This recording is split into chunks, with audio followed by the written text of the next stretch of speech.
Hey, what's up? Sean here with another episode of Locked On Raptors, a Saturday edition. There are two games for us to talk about today. We're going to dig into the very ugly stinker of a loss in Utah on Thursday night, and then a pretty fun win over an admittedly very depressing Sacramento Kings team last night. But Pascal Siakam looked awesome. We're going to talk about his ups and downs over the last two games. We will dig into the loss of OG Anunoby and what that's going to mean going forward, and how the sort of wall that Scottie Barnes has hit might make it a little bit more difficult to navigate that loss. Plus, we got two dudes of the game to hand out at the end of the show, covering both the Jazz and Kings games. That's all coming up on today's episode of Locked On Raptors. You are Locked On Raptors, your daily Toronto Raptors podcast, part of the Locked On Podcast Network, your team every day.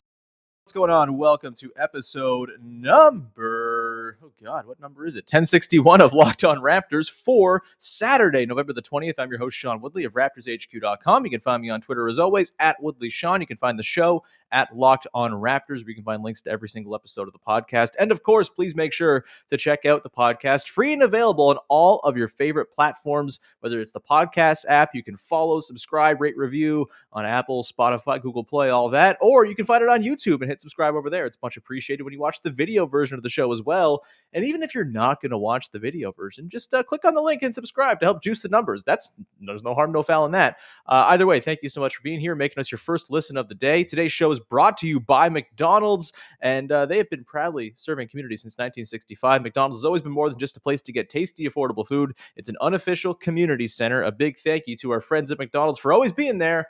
I'm loving it. All right, on today's show, as mentioned off the top, we are digging into the loss to the Utah Jazz on Thursday and the win over the Sacramento Kings last night. Kind of dig into the big takeaways from those two games. Honestly, not a whole lot to take from that Jazz game other than throw everything out in the trash from it. It was a nightmare performance. We will dig into some of the elements of said nightmare performance during the show today. And then, of course, we got that win over the Sacramento Kings to talk about last night, which was a pretty fun one, all things considered. So let's dive in first. We got dudes of the game coming up later too, but let's begin with Pascal Siakam, who I think was kind of the main storyline, the through line from these two games and the ups and downs that he experienced. I think the thing to take away from these couple games is you can't take too much from a single game from Pascal Siakam at this present time. I know whenever Pascal has a bad game, the sort of Pascal skeptics, the people who, like to, have insane sort of like over the top dramatic takes about what Siakam is and what his future should be, come out of the woodwork. And that's fine. Whatever. Be a fan however you want, and, be sort of overreactionary if you'd like. But I think it's really important to keep in mind here that we're 6 games into Pascal Siakam's return from a 6-month hiatus with shoulder surgery. He didn't get any preseason. He didn't get his off-season runs where he gets to, cook dudes at Rico Hines. He didn't get any of that, and he's still working his way back. And so, yes, that Thursday game against the Jazz was a nightmare. 4 points, I think 5 assists, 4 in the first half, only 1 in the second half. Had 3 boards, but didn't get his first board until 29 minutes into the game. Look, it was not a good game. It was one of his worst games as a number one for the Raptors. Maybe one of the worst games of his career, frankly. It was a really, really rough performance. But that said, I don't think you can take that game and spin it into any sort of grand take about Pascal Siakam. And he showed why the next night against the Kings, which we'll get to in a second here. But let's kind of maybe diagnose what went wrong in that game against the Jazz a little bit first. I think, first off, credit to the Jazz. They very clearly came into this game thinking, we are not getting cooked for another 30-piece by Pascal Siakam again. He has destroyed the Jazz over the years. The last 3, 4, 5 seasons, whenever they've come across them, he's got a really good understanding of how Rudy Gobert helps and where he's going to be. Even in the game on Thursday, he had one really beautiful sequence. I think it was his second field goal of the game. He was posting up. He had one guy on him. Gobert was on the other side of the key, was coming over to help. But Siakam knew exactly where he was going to be. He did a little dipsy-do, went underneath Gobert, missed the block shot, scored there. And that was really nice and promising to see. Obviously, did not repeat that at any point through the game. But you see that he kind of does know the beats and rhythms of this Jazz team. more often than not. Just this game, they really sold out to stop him. They sent extra bodies his way, and he leveraged that into playmaking in the first half. He had the 4 assists. He closed out the first half in that game to put the Raptors up by 2 with a beautiful baseline pass to Scottie Barnes waiting underneath around a couple defenders. That was great to see. He just did not translate it into offense at all. He was weak going up around the basket. His jump shot was off. And it was just a nightmare performance. It really, really was a bad one. And it was not like one you could even defend, really, as someone who typically like gets my guard up when Siakam has a rough game because I know how stupid the conversation's about to get. I really didn't have anything in that one. I just kind of went to bed and was like, yep, that was terrible. A really, really bad Siakam game. And there's nothing you can really do about it.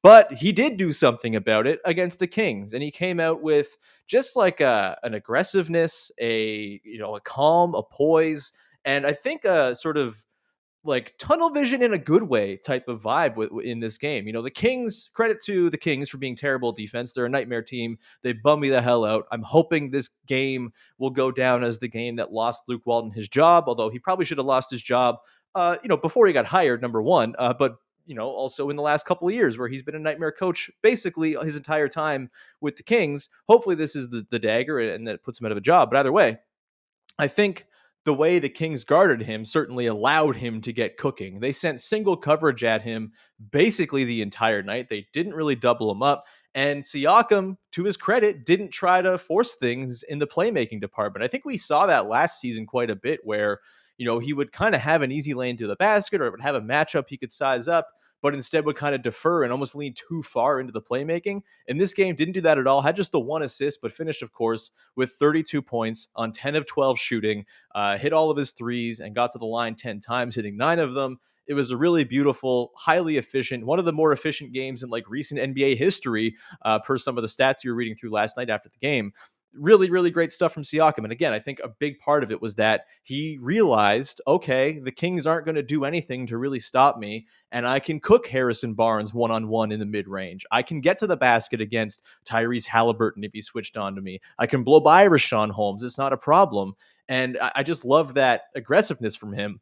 And the thing I loved even more about Siakam's game was the fact, that he defended pretty well in this game. The Raptors as a whole kind of found their defensive verve once again. It wasn't, it's not the same as it is when you have OG Anunoby in the lineup, which we'll get to coming up in the next segment here. But I do think just like the rotations were a lot crisper. They knew where to be. They didn't quite like lean into the over aggression the way they did against the Blazers or the Jazz, which I liked to see. It was a little bit more reserved. They switched a little bit more.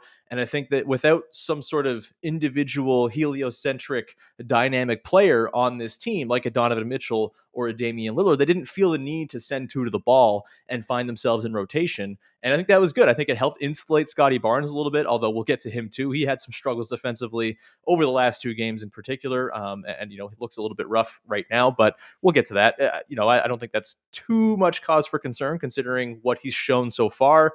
But the way Siakam, played on defense and then spoke about defense after the game was really encouraging. After the game, I thought what he had to say was extremely just like refreshing to hear from a guy like Siakam. And I think it really speaks to the different mindset that he's in this season. He spoke about, him being too hard on himself and how, he's got to find a way to be a little bit kinder to himself and not overanalyze everything he does, because he does put a lot of sort of pride into how much work he does and what goes into his preparation. And he, spoke about not being so hard on himself, a lesson that we should all take, really. He also spoke about how he wanted to come in and play defense last night more than anything else. I know it looks like, he's going out and searching these mid-range jump shots and pulling up from 3 everywhere. It seems like maybe offense would have been the focus, but he said, I just want to defend and be there and kind of set the tone and lead by example on that end so as to, make it so we had this baseline of defense, and then on the offense becomes a lot more easy. And I think it was really encouraging to see everything from Siakam last night, from the mid-range pull-up to the sort of bag he was working on with the step backs and stuff like that. I think if you think back to recent seasons, his mid-range game has always looked a little bit clunky. It's not really had a lot of smoothness to it. Sometimes there was like an Amir Johnson trebuchet style release on some of those step back, mid-rangers and stuff like that. A lot more smooth in this game. And if that becomes a staple of his game, which has slowly become a thing over the last couple seasons here, I mean, it just kind of adds to the overall importance of Siakam to this Raptors team. And you saw last night exactly why he's so critical. He is hands down the most dynamic offensive player this team has. He's the guy who can get into the teeth of the defense the best and pass from within the teeth of the defense the best. I loved everything we saw about Siakam's game last night, and I hope we see it continue. And look, it's been up and down, and I think you can expect that, right? Like we said, he's been 6 games into this so far, had a minutes restriction for the first couple of games. That Celtics game was super rough. That Jazz game was super rough.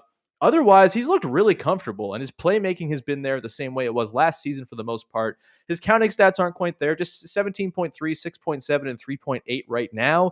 But considering he's managed a 59.6 true shooting with that clunker of a 2 of 14 game against the Jazz baked in there, he has to be pretty encouraged with where he is right now. And I think the fact that he's shooting threes pretty eagerly as well. He's shooting 40% on 3.3 attempts a game. Again, very small sample there. You're looking at like 20 attempts there. But I think the fact that he's eagerly putting them up, but not relying on the three to be a big part of his game, that's a big switch from last year, because he averaged nearly 5 attempts per game last season. And it was kind of a crutch for him where he didn't feel like driving into the teeth of the defense. He didn't feel like he had the room. And part of that is because he didn't have the room, because there was no spacing on the floor for that team last year. And I think he felt compelled to just, all right, well, there's no way for me to get to the basket here. I'll just fire up this three. There was a passiveness to him. I think we're seeing where that balance should be right now, where obviously he has to have the three to keep the opponent honest. But I think really the fact that he's able to get downhill and get into the sort of the difficult areas where he can find big to big passes, kick out to shooters, make his playmaking shine. That is just like a new version of Pascal that we didn't quite see last season, even as his playmaking progressed. This version of him, I think we'll see the counting stats really tick up here as we go forward. He's not going to shoot 10 of 12 for 32 points every night or anything like that, but I think last night was a really good example of what the best version of Siakam can look like for this team and how he can kind of help unlock and continue to improve their offense, which really, their offense is going to be critical here. It was a good offensive night last night, 96 points in the first 3 quarters before, a kind of garbage timey fourth quarter derailed that a little bit, but they looked incredible on that end of the floor last night. Siakam obviously a big reason for that. And I think it's only going to be a bigger sort of piece of the pie for the Raptors here is their offensive efficiency, as OG Anunoby is going to miss some time. Of course, he missed that Jazz game, was ruled out just before, and it seems like he could be out, quote unquote, a while. I don't know what that means. It sounds ominous. It's not awesome. And the Raptors offense is going to come into stark focus right now because OG makes life a lot more difficult. We'll dig into why life without OG is going to be super difficult for the Raptors coming up here in just 1 second. But first, before we do that, I want to tell you about our friends over at Prize Picks, who have the best NBA DFS prop game on the market. Prize Picks offers more NBA props than any other DFS prop operator and offers all the superstar players as well as a bunch of bench players, only recording a handful of minutes each game. Prize Picks offers any prop you can think of, from yardage to touchdowns to points to rebounds to interceptions thrown. All of our users that deposit and use the promo code NBA will receive a 100% instant deposit match up to $100. So you put in $100, you get $200 magically in your account to play with. Just use the promo code NBA. You can pick 2 to 5 players and an over/under on their projections, so you can win up to 10 times as much on any entry. And it's just you versus the projected numbers. There's no expert behind some sort of dark internet wall. You are just up against the projections. That is a great way to play. It's how it should be. It's how it's designed to be. And Prize Picks allows you to make mixed sport entries as well, so you can bet the over on LeBron, the over on Pascal Siakam points, and the under on Patrick Mahomes yards thrown if you want to be so bold. Either way, you can use the award-winning app on both the App Store and on Google Play, and entries can be made in 60 seconds or less. It's that easy. Prize Picks is safe and offers fast withdrawals as well. So don't hesitate. Check out prizepicks.com. Use the promo code NBA, or go to your App Store and check out the app today. Prize Picks is daily fantasy made easy. Go check it out. All right, let's continue on here and talk about life without OG Anunoby. And we saw in that Jazz game on Thursday in particular how it's going to be difficult without OG. I talked before that game about how I thought OG, if he were going to play, would be the key chess piece for the Raptors defensively in that one. And it would allow them to play, I think, a little bit more of a kind of defense that could put the Jazz on their heels or at least challenge them. They did not challenge the Jazz in this game at all. The first half, they were super aggressive with their traps, and that fell apart because you didn't have OG around as a help defender or as an on ball guy to make those traps more difficult to navigate out of for Donovan Mitchell or Mike Conley. So you didn't have that option available to you. And we know how they've struggled with the rest of the guys on the team in their rotations, particularly Scottie Barnes, who looks like he's very much out to lunch on a lot of these possessions. We'll get to him in a sec. But when it comes to OG, had he been available for that Jazz game, it might have allowed them to lean more heavily into switching, where you could have Anunoby pick up Mitchell or Conley and not have the constant sort of string of blow-bys that we saw in the second half when they did scale it back a little bit. But then you got some unfavorable matchups with either Barnes or Siakam on Mitchell in space. And we know Siakam's just not there with his lateral quickness yet. I think he'll get there. And we know Siakam's also more of a really great help and team defender than he is necessarily a one-on-one guy, especially against smaller guards. Whereas Barnes, like, he's getting blown by every small guard right now. It happened with De'Aaron Fox on Friday night, happened with Mitchell and Conley on Thursday, happened with Lillard and Norm and McCollum on Monday. It's been a particularly tough stretch here. It doesn't get any easier on Sunday as the Raptors take on one Steph Curry and the Golden State Warriors. So that'll be an interesting test here for Barnes as well. If he is going to get switched on to guys, it could be a bit of a nightmare with that Warriors offense and how attentive you have to be away from the ball.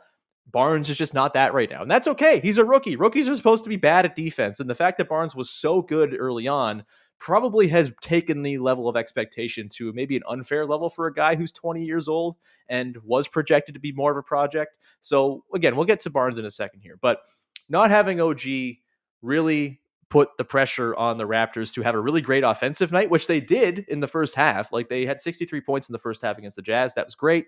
And they obviously had a great offensive game against the Kings the next night as well.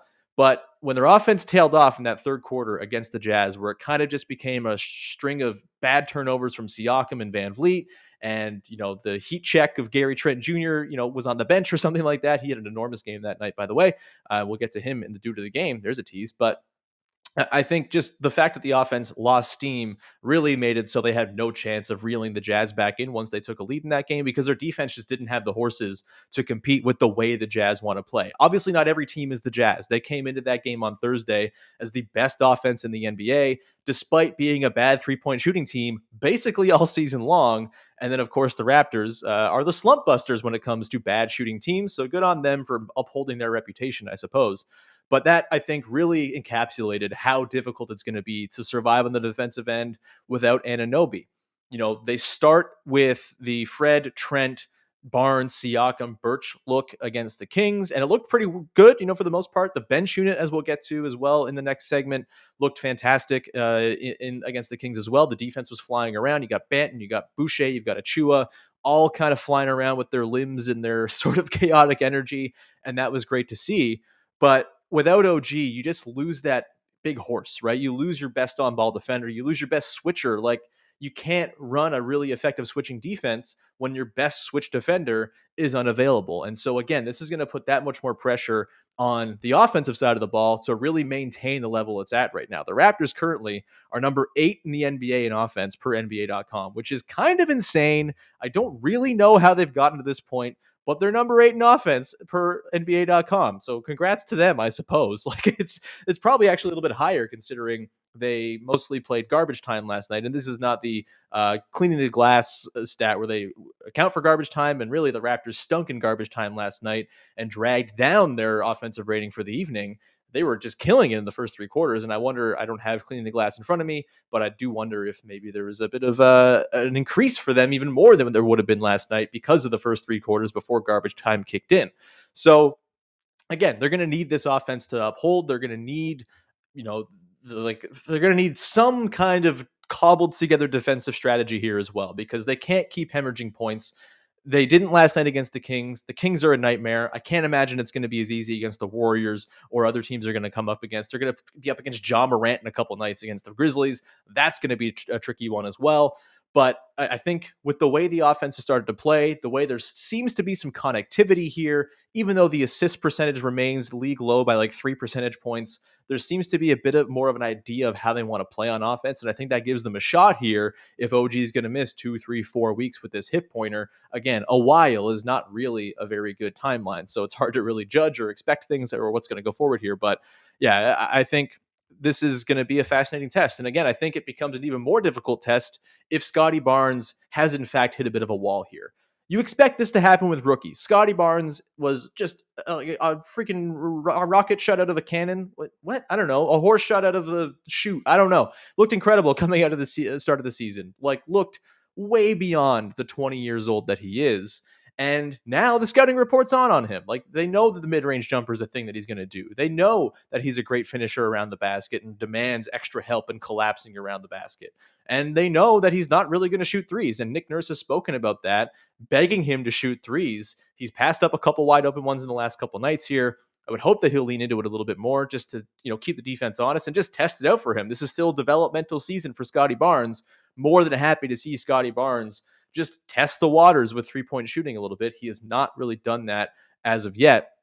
And this is going to be a really fascinating next couple of weeks because I do think without OG in the lineup, the next couple of weeks with Barnes starting could determine if he plays well, he could hang on to that starting job, but it could make the decision to start Khem Birch and move Scottie Barnes to the bench that much easier if he continues to play this way. And it might be the reasonable thing to do. As much as I don't think anyone wants to see Barnes moved to the bench, it might be that he's overextended right now. And if he's playing in the second unit where he can maybe run a little bit of point, get the ball in his hands, feel comfortable as opposed to having to kind of learn the off ball side of the game kind of on the fly here, maybe that's a better way to sort of, develop him, ease him in. I'm not saying move him out of the starting five. I still think starting the small ball starting five is the move and will be sort of the closing lineup for this team, probably their best lineup by season's end. But I do think if Barnes doesn't play super well here in the next little while, can't figure it out on defense, continues to kind of hemorrhage points because he's out of position and just kind of unsure, sort of doing the large Matt Thomas thing where he's just like, I think I'm supposed to stand here, but he's not. If that happens, and OG's return is within the next couple weeks here, and Khem Birch continues to play his ass off, I think that makes that decision a whole lot easier. And so we'll see. I'm really fascinated to see if Barnes can now adjust to what the league is doing to him. Can he find it back again? And the thing to keep in sort of mind here to have some perspective is, yes, Scottie Barnes has struggled on the defensive end. He shot 1 of 8 last night. But at the same time, he threw like 3 or 4 passes that nobody else on the Raptors can throw last night, including a no-look pass to, I think, Khem Birch in transition for a dunk that made me yelp on my couch. So he's still doing stuff like that, which is pretty awesome. And like for me, when you're thinking about, the team has a 4th overall pick, what are they going to get with it? If you're telling me they're going to draft a guy who does cool-ass no-look passes, you've already won my heart. You've already had a successful draft pick, and obviously he's capable of doing so much more than that. It's just a little bit tough for him right now, and I do think the OG absence is going to really amplify what's going on with Scottie right now. It could make it more difficult for him to sort of subsist here, or maybe he turns it around, and we're talking about the starting lineup controversy all over again once OG is back and available, hopefully in not too long a time. We will wrap that segment there and move into the dudes of the game for the last couple games. We're going to talk about Khem Birch and Gary Trent Jr. Frankly, you could have switched them around in any way you wanted. They were both dudes in both of these games against the Jazz and Kings, the kind of 2 consistent through lines through both of them. We will get to those 2 guys and hand out Dude of the Game award nominee, whatever the hell we're calling it, honors in just a second here. But first, I want to tell you about our friends over at Built Bar, who are making the best tasting protein bars money can buy.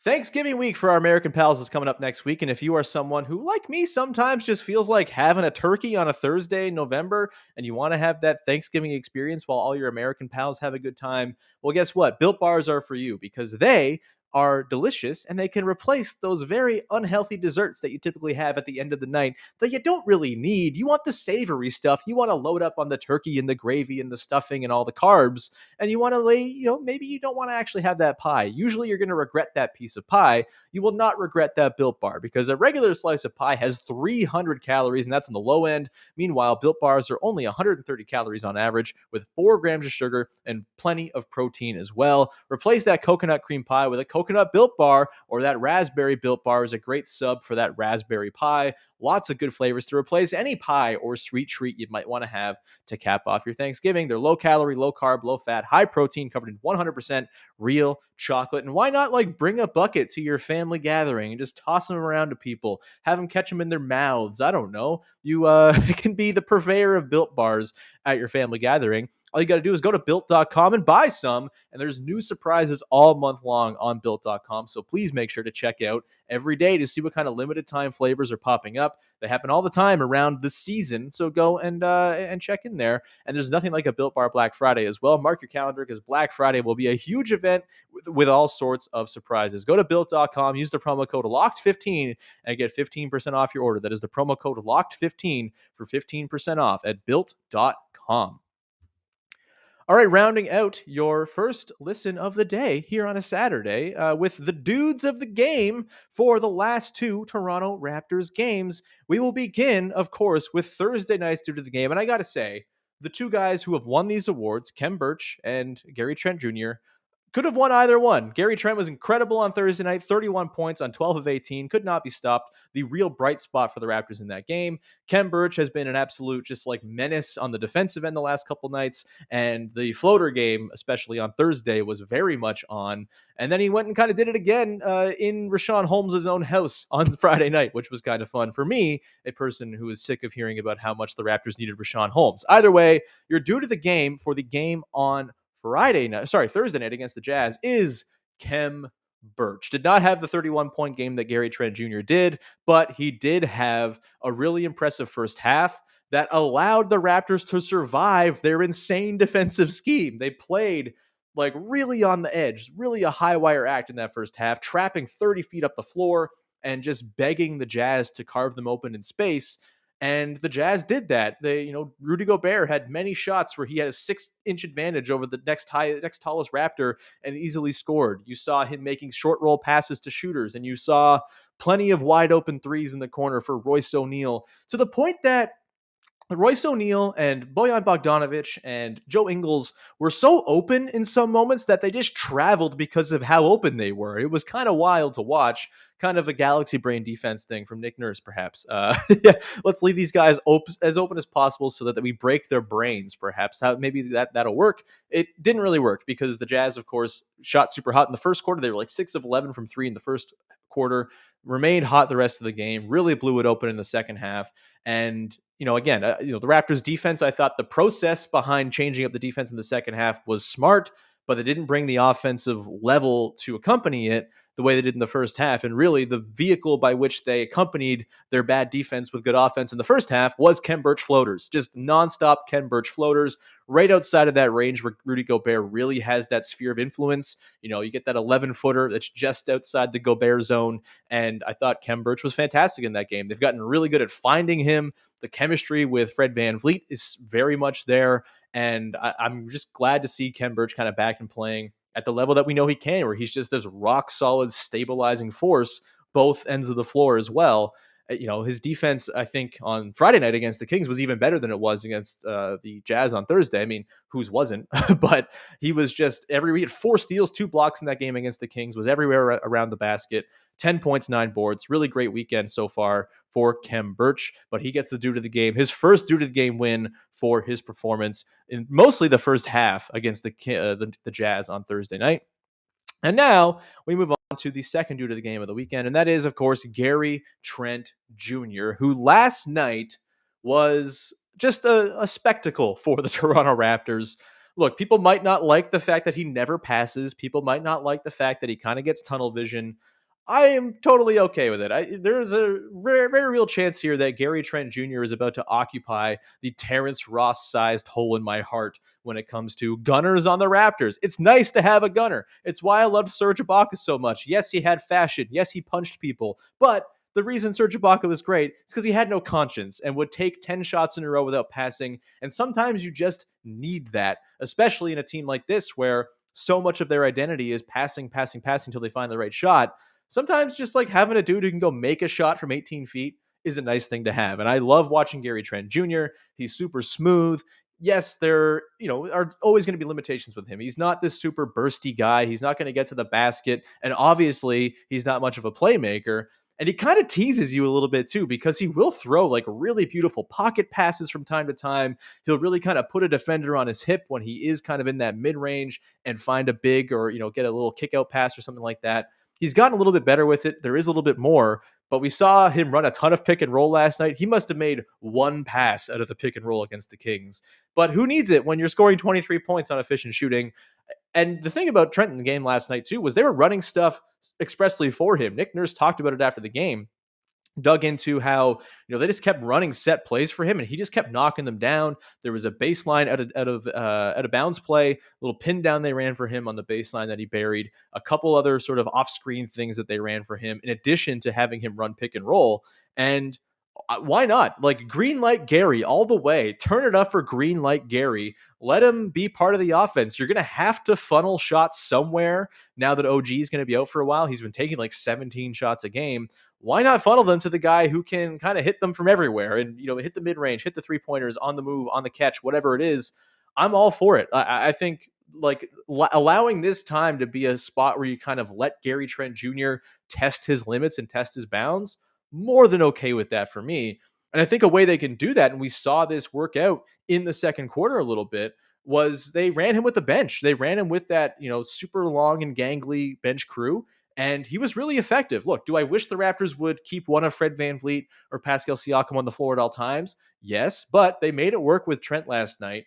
And I think, again, he's 22 years old. See what he can do. See if he can kind of find a chemistry with a big, maybe Chris Boucher. There's some pick and pop, and pick and roll chemistry there, or something like that. Why not see what he's capable of doing? Your team has a dearth of creation and playmaking in the half court. Gary Trent Jr., of all the guys in the team, kind of profiles as maybe having the most potential to develop that side of his game.